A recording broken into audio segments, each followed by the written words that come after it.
Nakiisa ang Philippine National Police sa isinagawang Lace Up for a Cause.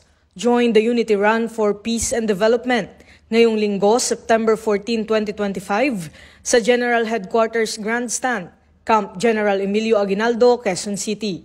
Pinasimula ng aktibidad ganap na alas 4 ng madaling araw na dinaluhan ng mga uniform personnel, government employees at iba't ibang sektor ng lipunan na nagtipon upang isulong ang pagkakaisa, kapayapaan at kaunlaran sa bansa. Layo ng fun run na palakisin ng samahan sa pagitan ng PNP, AFP at iba pang ahensya ng pamahalaan.